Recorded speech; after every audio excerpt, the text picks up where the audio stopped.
नमस्कार दोस्तों, एक बार आप सबका फिर से बहुत बहुत स्वागत है आप सभी के अपने यूट्यूब चैनल डियर गुरुजी पर। सो गाइस, जैसा कि आप सभी को पता है कि डेली यहाँ पर जो बीएड एंट्रेंस एग्जाम की तैयारी आपको करवाई जा रही है और डेली 1 बजे आपका रीजनिंग की जो क्लास है वो चलती है आपकी यहाँ पर बिल्कुल लाइव यहाँ पर क्लास चलती है। और साथ ही साथ जेके क्लास 5 हिंदी की क्लास जो है रात को 8 बजे चलती है। अगर आप लोग चैनल पर पहली बार हैं तो चैनल को सब्सक्राइब कर लीजिएगा और इंस्टा पे और टेलीग्राम पर आप लोग जुड़ जाइएगा, जिससे आपको आने वाली वीडियोज़ के नोटिफिकेशन, इंपॉर्टेंट पीडीएफ्स और अगर आपके कोई भी डाउट हो तो आपके वहाँ पर क्लियर हो सके। ठीक है, तो इन सब का लिंक मैंने नीचे डिस्क्रिप्शन बॉक्स में दे दिया है। साथ ही साथ जैसा कि आप सभी को पता है कि मैं अनअकैडमी पे भी एक एजुकेटर हूँ, अनअकैडमी पे भी मैं पढ़ा रहा हूँ, तो आप लोग वहाँ पे भी मेरी क्लासेस ले सकते हैं। आपको सिंपली इन अनअकैडमी का ऐप डाउनलोड करना है, वहाँ पे अपनी आईडी बनानी है और आप लोग को ये मृत्युंजय जायसवाल नाम से है, यूपी पीसीएस कैटेगरी में मैं एक एजुकेटर हूँ और आप सभी के लिए वहाँ पे मैं पढ़ा रहा हूँ। तो आप लोग मुझे जा करके फॉलो कर लीजिए और मेरी क्लासेस का फ़ायदा बिल्कुल फ्री में उठाने के लिए आप लोग इस कोड का यूज कर सकते हैं, डियर गुरुजी। इस कोड का यूज करेंगे तो आप मेरी क्लासेस को अनलॉक कर सकते हैं, मेरे साथ साथ और भी जो एजुकेटर्स हैं उनकी भी क्लासेस को अनलॉक कर सकते हैं। और साथ ही साथ इसी कोड की मदद से अगर आप लोग प्लस पे कोई भी कोर्स परचेज करते हैं तो आपको 10% का डिस्काउंट भी देखने को मिल जाएगा। तो चलिए, काफ़ी लोग यहाँ पर जुड़ चुके हैं, एक बार सभी लोग कॉमेंट करके बता दें आप लोग को मेरी आवाज़ जो है आ रही है कि नहीं आ रही है। आ रही है तो बहुत अच्छी बात है। ये क्लास खत्म होगा तो 2 बजे से अनअकैडमी पे भी मेरी अगली क्लास चलेगी, हिंदी का क्विज होगा, तो आप लोग वहाँ पे भी जरूर आइएगा। तो पहला क्वेश्चन देखिए आज का आपके सामने ये रहा कि जिस प्रकार रक्त का संबंध हृदय से है उसी प्रकार वायु का संबंध किससे हो जाएगा। चलिए भाई, बहुत ही आसान सा क्वेश्चन है। जिस प्रकार रक्त का संबंध किससे भाई हृदय द्वारा होता है, उसी प्रकार वायु का जो परिसंचरण है किसके द्वारा होता है भाई, फेफड़े द्वारा होता है। बिल्कुल सही जवाब आ रहा है। जितने भी लोग यहाँ पर फेफड़ा जवाब दे रहे हैं ऑप्शन नंबर बी, वो लोग यहाँ पर बिल्कुल करेक्ट हो जाएंगे। अगला क्वेश्चन देखिए आपसे क्या कह रहा है। दिए गए विकल्पों में से संबंधित आकृति को चुनिए। प्रश्न आकृति आपके सामने ये है, उत्तर आकृति आपके सामने ये है। तो ध्यान से देखिए, यहाँ पर आपका ये पहले त्रिभुज था, ये छोटा गोला था, तो क्या किया गया, गोले के अंदर इस त्रिभुज को डाल दिया गया। ठीक है, वो भी उल्टा करके। तो यहाँ पर भी चतुर्भुज है, तो चतुर्भुज के अंदर हम लोग क्या करेंगे, इस एरो को उल्टा करके डाल देंगे। ठीक है, इस एरो को उल्टा करके हम लोग डाल देंगे। किस में भाई, ऑप्शन नंबर देखा जाए तो किस में आ रहा है सर, डी में आ रहा है ना। जी हाँ, डी जितने लोग जवाब दे रहे हैं वो लोग यहाँ पर बिल्कुल करेक्ट हो जाएंगे। क्लियर है। चलिए भाई, बहुत ही अच्छी बात है, आसान क्वेश्चन था। अगला क्वेश्चन देखिए क्या कह रहा है। पूजा की ओर संकेत करते हुए विक्रम ने कहा कि उसका पिता मेरी माँ की बहन का पुत्र है। पूजा का विक्रम से क्या संबंध है। देखिए ध्यान से, इस क्वेश्चन को क्या करना है, कैसे करना है, बहुत ही आसान सा क्वेश्चन है और बहुत ही सिंपल क्वेश्चन है, समझिएगा। पूजा की और संकेत करते हुए विक्रम ने कहा कि उसका पिता मेरी माँ की बहन का पुत्र है। तो भाई पूजा की ओर संकेत करते हुए विक्रम ने कहा है ना कि भाई किसका पिता, पूजा का पिता। तो यहाँ पर पूजा लिख लेते हैं। पूजा का जो फादर होगा, जो पूजा का फादर है, किसकी माँ का, मतलब उस व्यक्ति विक्रम की माँ का, विक्रम की माँ की बहन का पुत्र है। तो विक्रम की माँ मतलब विक्रम की माँ हो गई मदर, उसकी बहन बोले तो विक्रम की मौसी। विक्रम की मौसी का जो पुत्र है वो पूजा का क्या है भाई, पिता है। तो एक बात बताओ, विक्रम की मौसी का लड़का यानी कि विक्रम का क्या हो गया, कजिन हो गया। और विक्रम की कजिन की बेटी क्या कहलाएगी, विक्रम की कजिन की जो बेटी है, विक्रम के भाई की बेटी मान लो, विक्रम की क्या कहलाएगी, भतीजी तो कहलाएगी। तो यहाँ पर जितने लोग भतीजी जवाब दे रहे हैं वो लोग यहाँ पर बिल्कुल करेक्ट हो जाएंगे। क्लियर है, बहुत ही अच्छी बात है, सिंपल सा। फिर से यहाँ पर इस क्वेश्चन समझेंगे भाई। पूजा के पिता जो है विक्रम की माता की बहन के भाई हैं, बहन के पुत्र हैं, यानी कि विक्रम की माता की बहन यानी कि मौसी, मौसी का बेटा विक्रम का भाई, और भाई की बेटी क्या कहलाएगी, मेरी भतीजी तो होगी। तो जितने लोग यहाँ पर ऑप्शन नंबर ए जवाब दिए हैं वो लोग यहाँ पर बिल्कुल करेक्ट हो जाएंगे। एक और क्वेश्चन देखते हैं आपका यहाँ पर ब्लड रिलेशन से क्या कह रहा है भाई। कमला से बात करते हुए राजेश ने कहा मेरी माँ आपके पिता की इकलौती बेटी है। कमला का राजेश से क्या संबंध है, समझिएगा क्वेश्चन क्या कह रहा है।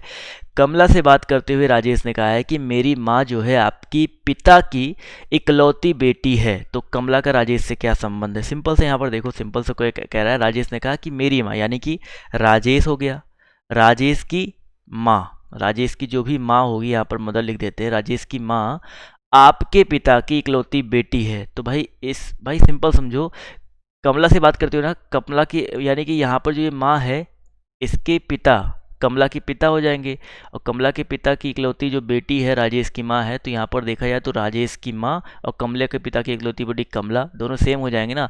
तो कमला का राजेश से क्या संबंध है, जो कमला है तो राजेश की क्या हो जाएगी, माँ हो जाएगी ना, मम्मी हो जाएगी ना। तो बिल्कुल सही बात है, जितने लोगों ने यहाँ पर माँ जवाब दिया है ऑप्शन नंबर ए, वो लोग यहाँ पर बिल्कुल करेक्ट हो जाएंगे।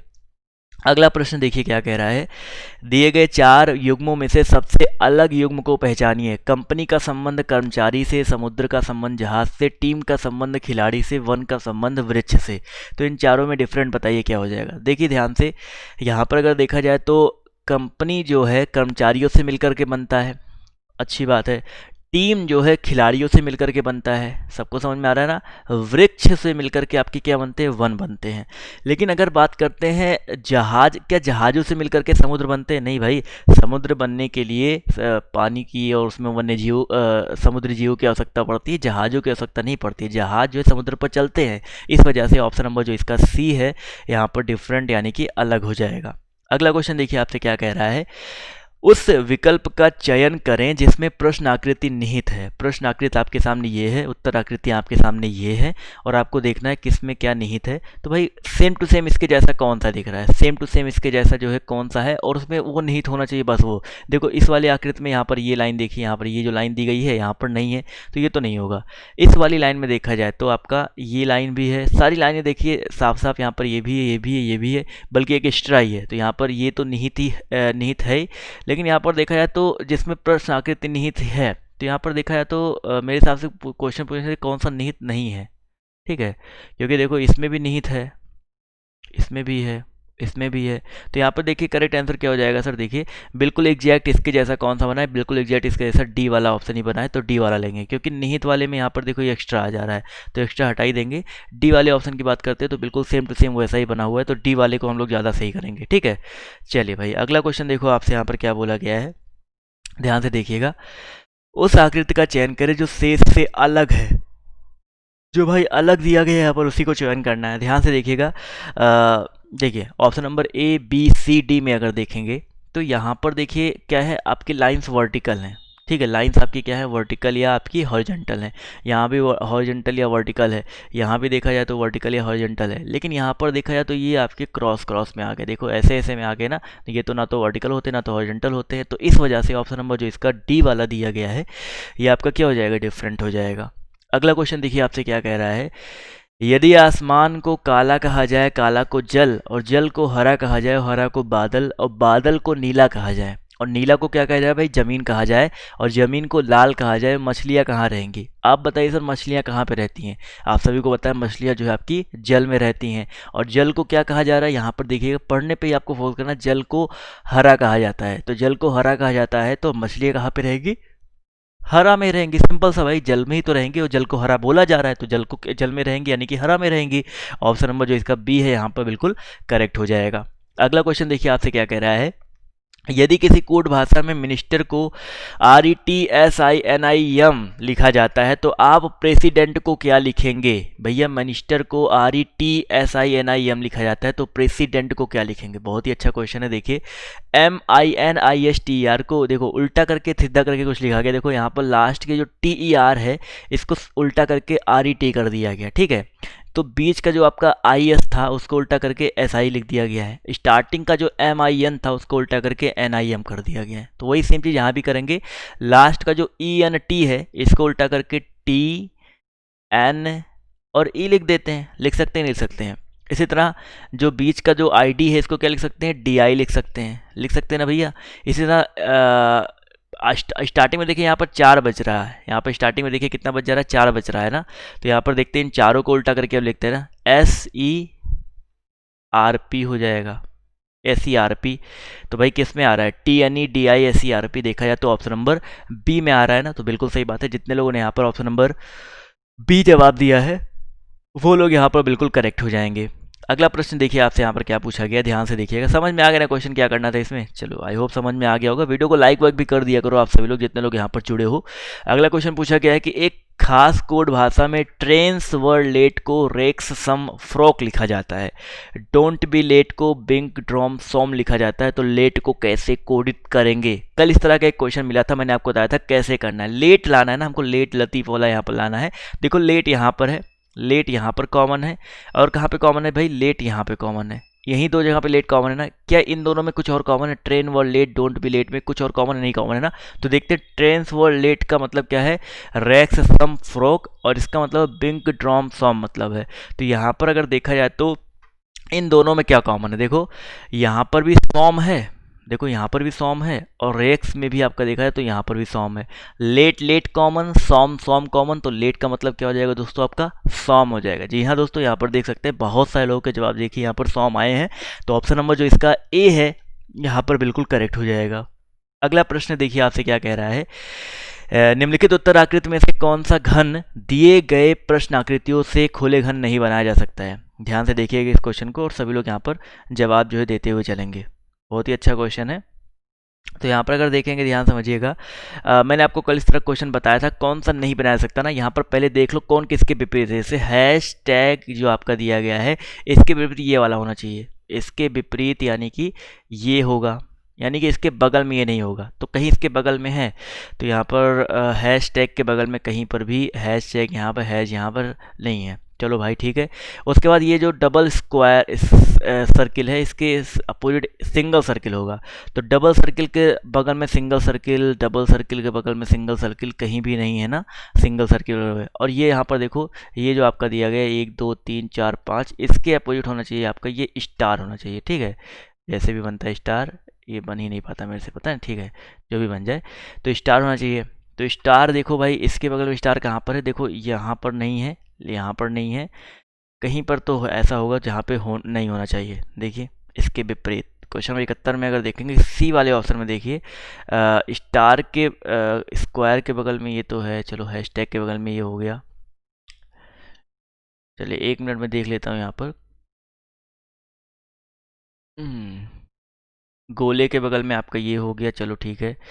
इस क्वेश्चन में देखा जाए तो ऑप्शन नंबर आपका जो ए वाला है, ए वाला भी देखिए बन सकता है, क्योंकि यहाँ पर ए वाले में कोई दिक्कत है नहीं, बी वाले में भी कोई दिक्कत नहीं है, सी वाले में भी कोई दिक्कत नहीं दिख रही है मेरे को।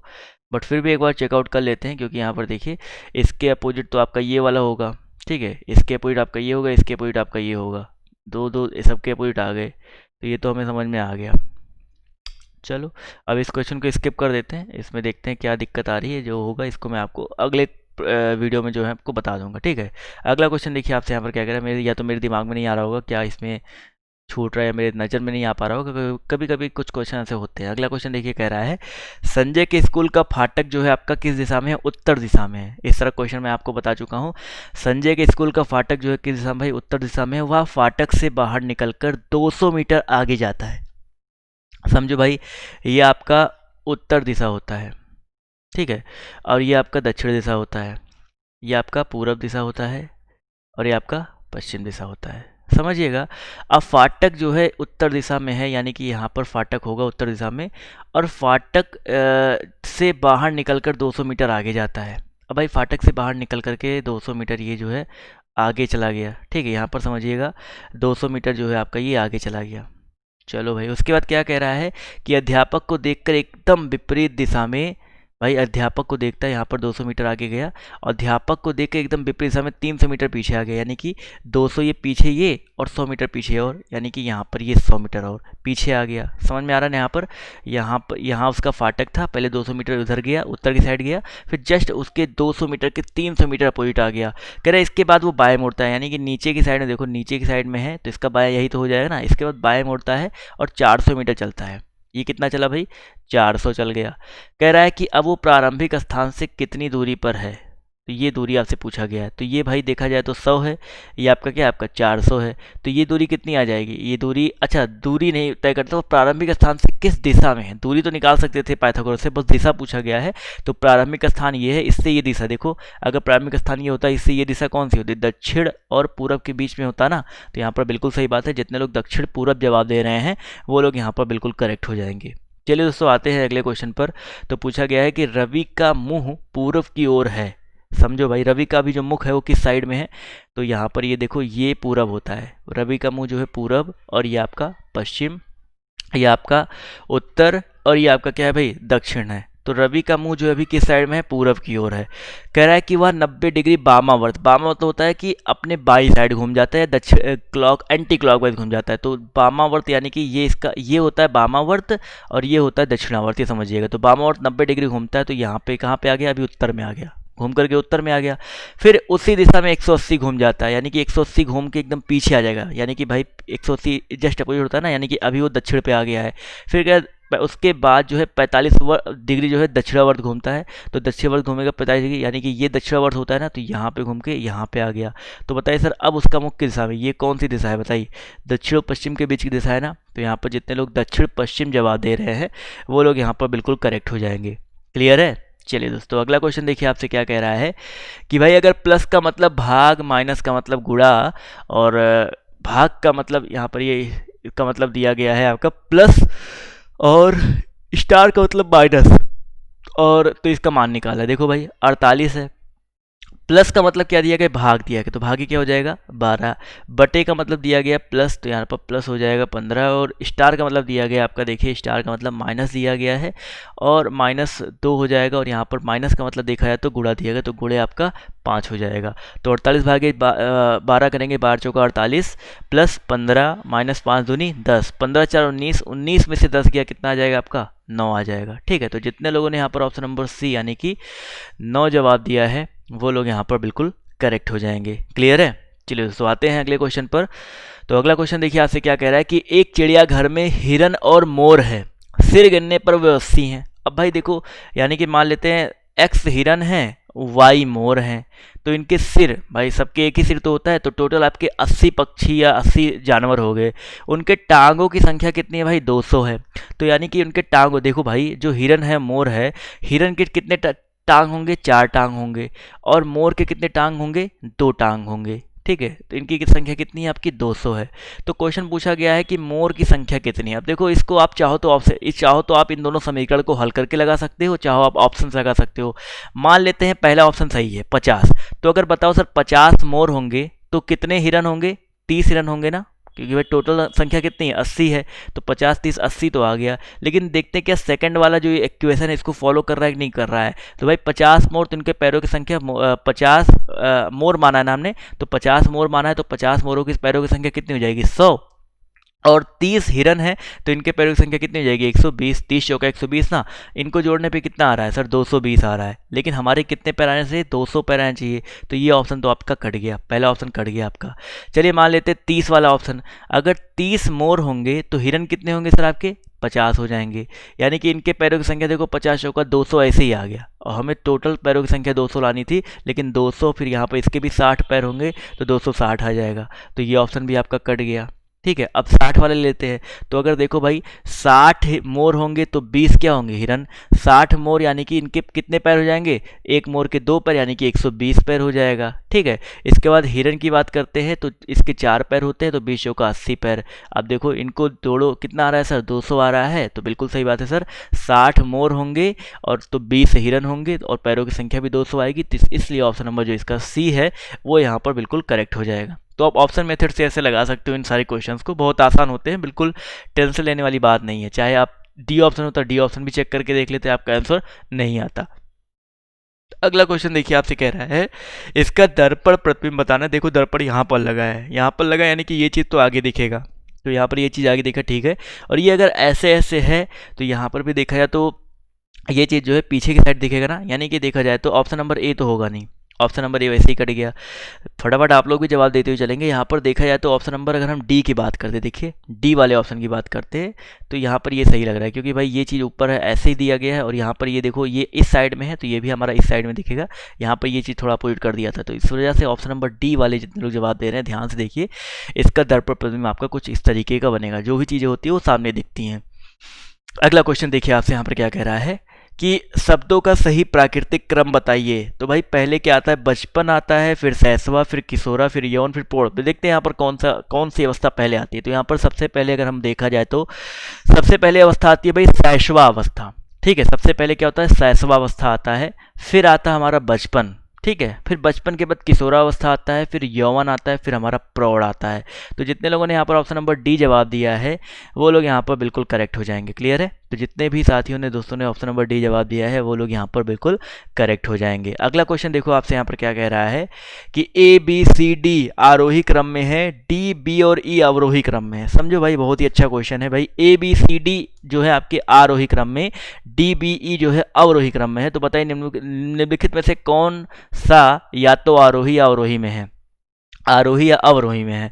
तो यहाँ पर देखो ध्यान से मुझे पता है कि ए से बड़ा क्या होगा बी, बी से बड़ा क्या होगा सी, सी से बड़ा क्या होगा डी। क्योंकि भाई आरोही का मतलब क्या होता है कि बढ़ते हुए क्रम में लिखना, और डी बी ई आरोही क्रम में है, तो डी से छोटा होगा क्या आपका बी, बी से छोटा आपका क्या होगा ई हो जाएगा। ठीक है, ये चीज़ हो गया।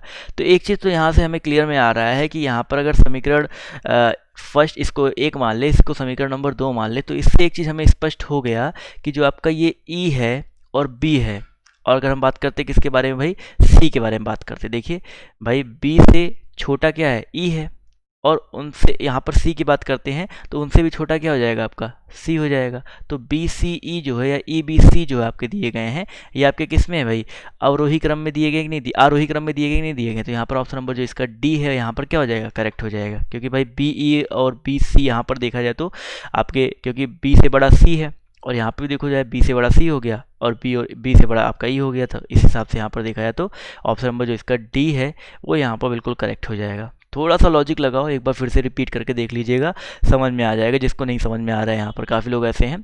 अगला क्वेश्चन देखिए, आपसे कह रहा है कि A1 E5 K11 question mark. तो देखो यहाँ पर A फिर E फिर K, भाई A के बाद E आया, E के बाद K आ गया, चलो ठीक है। तो पहले यहाँ पर +4 हुआ था, और फिर यहाँ पर देखा है तो प्लस कितना हो गया सर, 6 हो गया है भाई। +4 प्लस भाई, क्योंकि 5 6 11 होता है ना, तो प्लस कितना करेंगे 6 के बाद 4 6 8 ही तो ऐड करेंगे ना, तो 4 6 8 ऐड कर देंगे तो कितना आ जाएगा सर, 8 ऐड करने पे 11 8 19, 19 का मतलब क्या होता है एस होता है। ठीक है, तो यहाँ पर एस सबको पता चल गया, तो ये दो ऑप्शन तो अपने आप कट गए। इसके बाद देखो 1 के बाद 5 चल रहा है, +4 वही सेम चीज़ भाई, के बाद 11 +6, तो यहाँ पर भी प्लस कितना करेंगे 19 हो जाएगा। तो एस 19 जितने लोग जवाब दे रहे हैं वो लोग यहाँ पर बिल्कुल करेक्ट हो जाएंगे।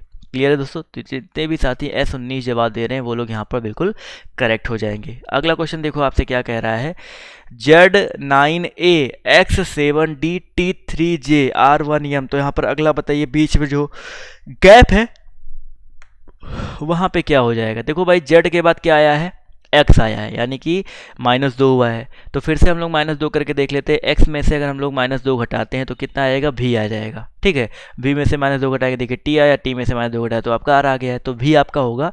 तो ये ऑप्शन ये ऑप्शन ये ऑप्शन तो ऐसे ही कट गया ना। अब अगला भी देख लो भाई, a के बाद क्या है, d आया है, +3 हुआ है, d के बाद +3 करेंगे, d और 3 करेंगे कितना हो जाएगा 7, और 7 का कोड क्या होता है g होता है, तो v g क्लियर हो गया। b चलो भी क्लियर कर दो भाई, 9 में से 2 गया 7, 7 में से 2 गया आपका 5 हो जाएगा। तो v5g यहाँ पर जितने लोगों ने v5g जवाब दिया है वो लोग यहाँ पर बिल्कुल करेक्ट हो जाएंगे। अगला प्रश्न देखिए आपसे क्या कह रहा है, ध्यान से देखिएगा भाई। चलिए माफ़ कीजिएगा, इतने ही क्वेश्चंस आज मैंने आप सभी के लिए लिए थे।